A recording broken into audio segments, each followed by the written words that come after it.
Hey everyone, it's Lexie. So in today's video I'll be sharing with you books that I think would make great gifts this year. So this is more of like a bookish gift guide of books that I think that can, make good gifts for a wide variety of people with a lot of different interests.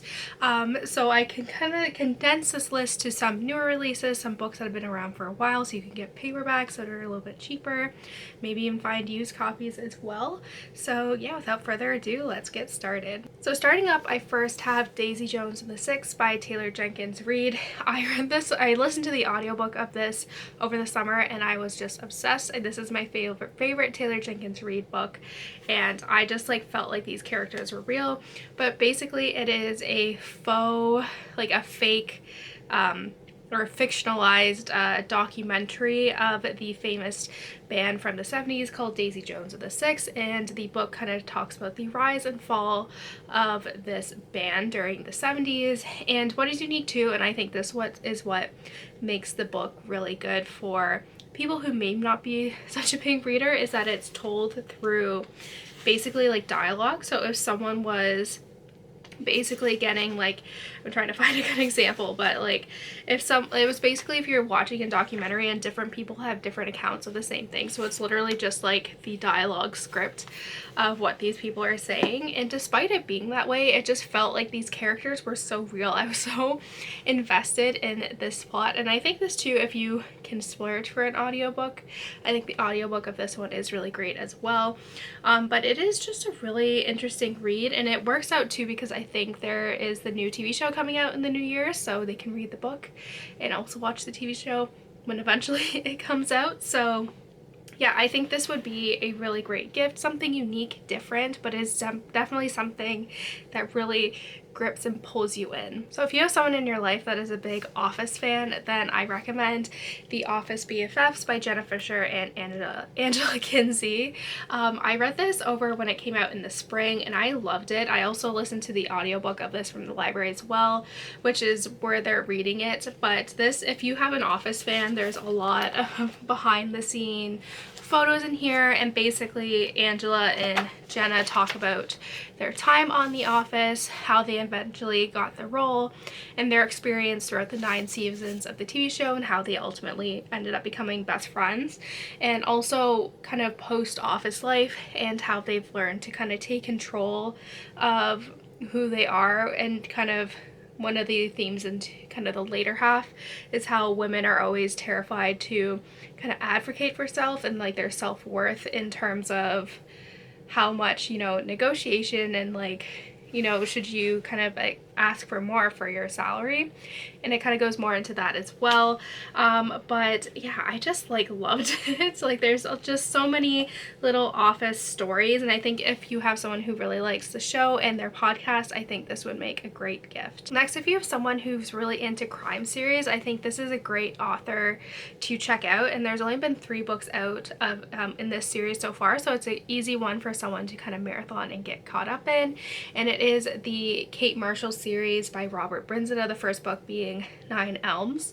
And this follows Kate Marshall, who 15 years prior was what should have been the highlight of her detective career ended up being her downfall. So she ended up catching the 9 Elms serial killer, and it ended up being someone that she knew personally and had a relationship with. And so despite solving this very high profile case, the media ended up tearing her apart because of her relationship that she had with this man prior to discovering that he was the killer.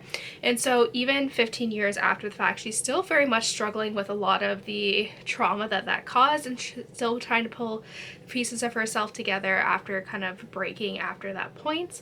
And so she is a criminology professor, and when a series of murders start to take place that are eerily similar to the MO of the 9 Elms killing, she inadvertently ends up in this investigation and kind of goes off from there. But what I really like about these is that the chapters are fairly short, so I feel like each chapter ends on a cliffhanger, and it creates kind of a fast read because you just want to keep reading to see what will happen. And I think that just makes for a fun, unique read. And if you have someone who's into a crime series, I feel like this series overall isn't as well known, and it's a little bit newer too, so it'll be fun to kind of try something new. And I think Kate especially is such a complex, flawed female character, but you can't help but root for her as she overcomes a lot of her struggles with kind of her trauma from the past.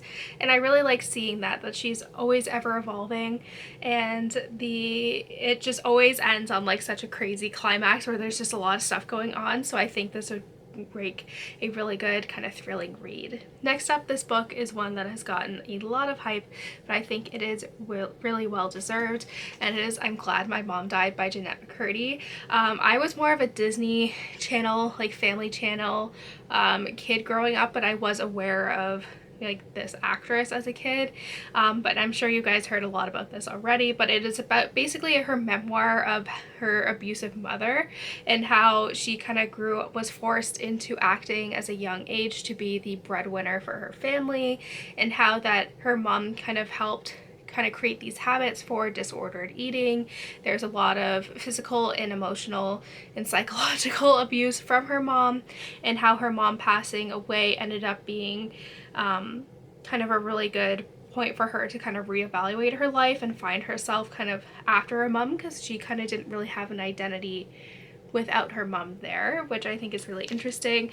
This book has gotten a lot of buzz, and I think it is very well warranted. I read this, my sister read it, my mom is currently reading it too, so like this is a book that has traveled around within the household, and I think it is one that, despite dealing with a lot of dark subject matter, she does incorporate a lot of humor into this. And I think if it was all dark and heavy, I think it would be a very daunting and difficult read.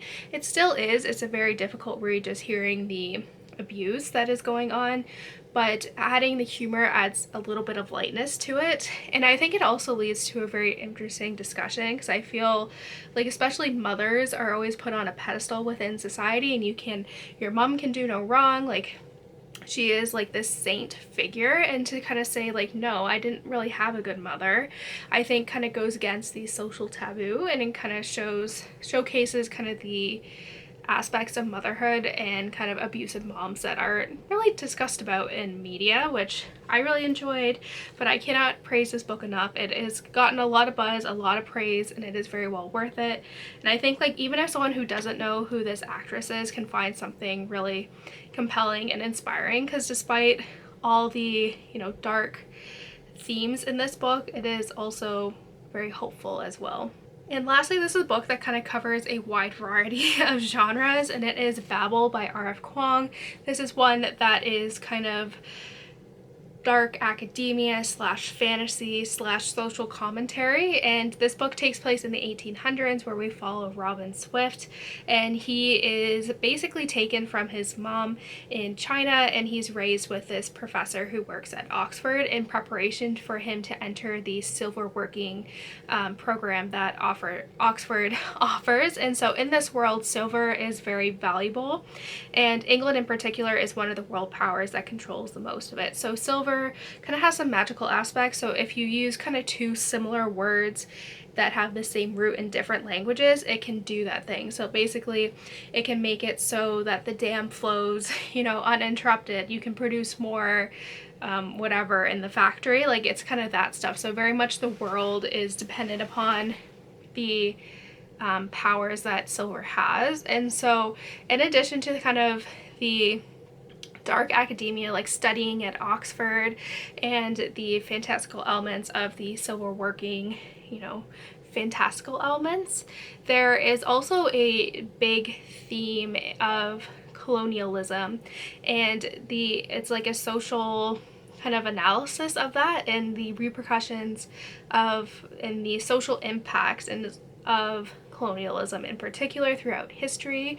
So I thought that was very interesting how she was able to integrate this major like social commentary of colonialism and the impact that it has had throughout our human history, and integrate that into kind of a dark academia slash historical fiction slash fantastical novel. And I think it is just a very interesting read. I think if you have someone who enjoys like those genres, or enjoys one of those genres, and I feel like if you are like an academic too, I think you would really like this kind of social commentary, not only on academia, but also kind of the historical impact and the cyclic kind of impact that colonialism has had, and how it kind of inspires violence and how you can't really have one without the other.